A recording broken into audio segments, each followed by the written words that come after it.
it's been a long overdue sequel for our first ever official review with Nevermind. Since then, we've grown so much since you asked me to co-host this with you, and only now has it destroyed my life, which is why I'm announcing that I'll be suing you for lifelong damages. I'm funny, see? Yeah, I actually kind of forgot how long ago the Nevermind one was and how it was like 2 views and then it was like 1,000 views. Nirvana's third and final studio album saw them take a radical departure from Nevermind, of course, the commercial smash success. And I admire that so much because so many artists nowadays, actually, many artists nowadays will have one smash hit and they'll try to piggyback off of that for like the next 10 years. You got to give them credit for doing something what other people really don't, to gain commercial success and then think, you know what, let's not do that again. I personally liked the mix more in Nevermind. I thought you could hear it better, but I do appreciate what they went for in this album with Steve Albino and Albino for my bunghole. It really shows commitment to the music and not just, oh, we're successful, so we can just stop caring now. I know a lot of the viewers really did like the Nevermind one, so I hope they enjoyed this one as well. I doubt it.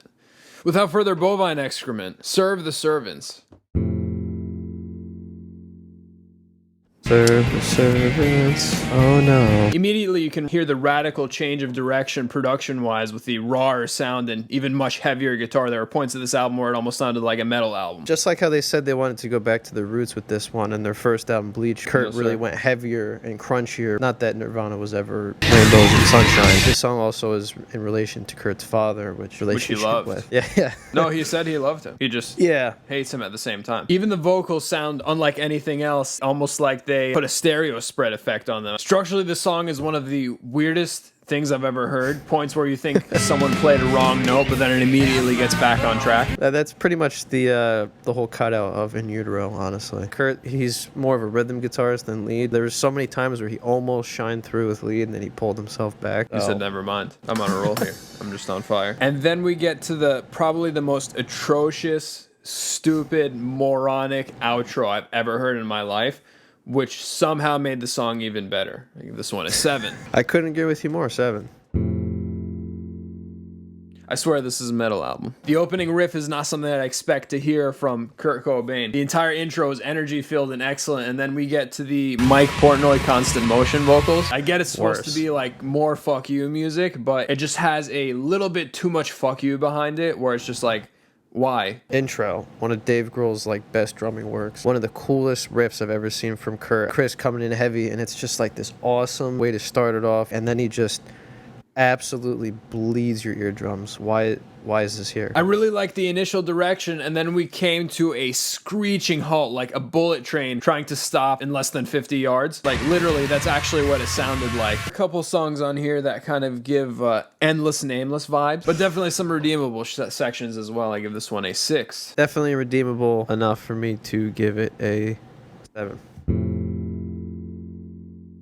This is one of the more Nevermind sounding songs on the record, and it's no surprise this is the big hit single. Cleaner twang guitar is nice to hear too after the last track. He also knows when to turn it up too, and does so tastefully on this one. Definitely one of my more favorite ones. Definitely lyrically heavy. A lot of fan stuff going around about what this song really was about. We'll never know because Kurt was weird. Courtney Love said it was about her vagina. Yeah, she's Courtney Love. So one thing was it was about his relationship with her, and then he saw something about kids who had cancer. So it's like 800 different things in one song. Maybe it's all of it. Maybe it is all. Maybe it's everything. If Nirvana had a formula that works, it would be this song, but it's acceptable since they don't bring it out too often. I give this one a 7.5. One of my favorites. I give it an 8. This song is the love child of Smells Like Teen Spirit and Lithium. Imagine trying to name a song Rape Me Today. Even then they had backlash. Yeah, I'm sure they would, and I tried doing that today. Yeah, absolutely. You'd be executed on stage. Do the Dimebag Daryl.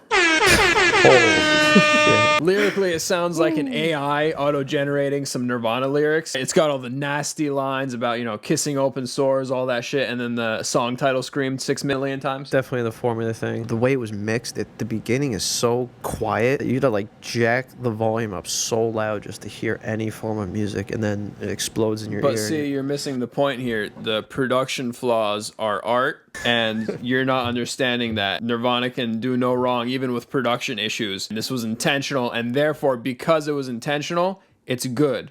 So shut the fuck up. I'm just commenting for you. Very repetitive, definitely a sarcastic song that's interpreted the wrong way. But the intro guitar arrangement from Kurt is one of his best, honestly. That's just what I really like about his writing, is it really showed he had moments of really shining through before kind of getting pulled back into the formula. The pissing at the end is like the most Nirvana thing that I've ever heard in my life. I give this one a 6. I give this one a 7. Lyrically, this may be the most coherent song up to this point on the record, but not by much. Actress Frances Farmer, who was persecuted by the media, which I think they could really kind of relate to at this point in their career. Absolutely, and the themes of depression and lyrics like "I miss the comfort of being sad" perfectly capture the essence of the generation that grew up with this music. I wouldn't really call it a gem, but it's definitely one that you don't hear very too often. Just when you think they're going to go into this next part, it's like something totally different that makes no sense. And just when you think they're going to do something that doesn't make sense, they go back to what works. Yeah, instrumentally, we're really starting to stare down the formula that works. Dumb is a unique track. Dumb features an outside musician friend of theirs who actually joined them on stage for their MTV Live in '94. The melody in the song, it is basic and something kind of like a radio hit. It's something I think a lot of people have an easy time getting into the song. Soft lyrics from Kurt are really well put together. I give Dumb a 7. I think the formula that works may be Happy Depression. The drums sound good. One of the stronger instrumental tracks other than the sections where they forget to tune their instruments. Repetitive but catchy enough to stay interesting the whole song as well. Vocally, this is what it would sound like if I tried to sing Bruce Dickinson in that same octave. The events after this album do add a lot more weight and meaning to them when you understand that Kurt actually meant all this stuff. Give it a 6.5. Give it a 6. Andy Kaufman's bass tone is excellent on this whole record, but it's especially great here with the thickness but also sharpness of the plucks. Another song that stands out for me on this album, one that is once again mixed so low that you have to blow your speakers out in order to even listen to it, but that's Art. This song is very very heavy on the depression. Like, I know most of the Nirvana songs are, but this song is like the definition of depression. It is a lot of the formula that works, but the one break where Kurt goes like heavy metal saves the song for me. It really like pulls it out of that pit. Absolutely. The solo by Cobain is one of the neater ones on this record, and he's also able to dial in a great sounding vintage tone as well. His clean tone is also excellent during the opening sections and throughout. Strong return to form in the back half of the record. I give it a 7. 7.5. The bass sounds good. I really wanted to absolutely despise this one, but I actually kind of like the instrumental. Yeah, no. I also like how it was less than 2 minutes. I give it a 5. They named the songs appropriately to what your ears were about to experience. At least they were honest with the listener. All Apologies, I think, is one of Nirvana's best songs. Yes, sir. Lyrically, yes, heavy, sir. Lyrically well written.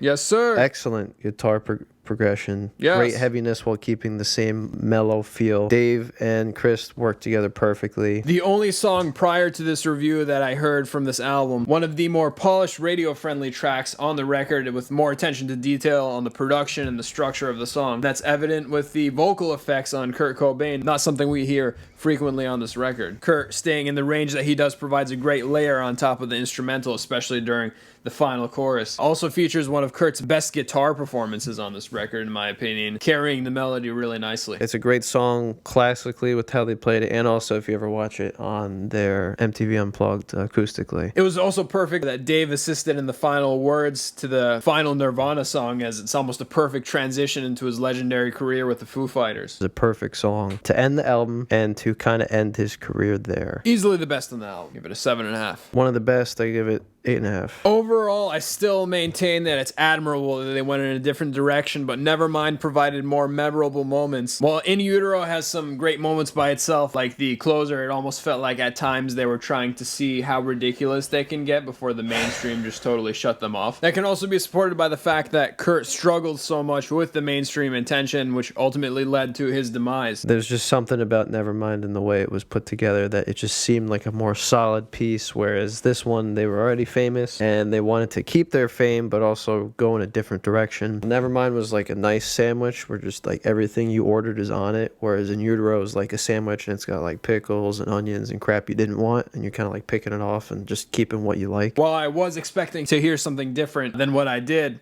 that doesn't take away from the legacy and the influence that this record had on music at the time and music even till this day. I give this one a 6.5. Definitely another solid piece, and their entire list give it a 7.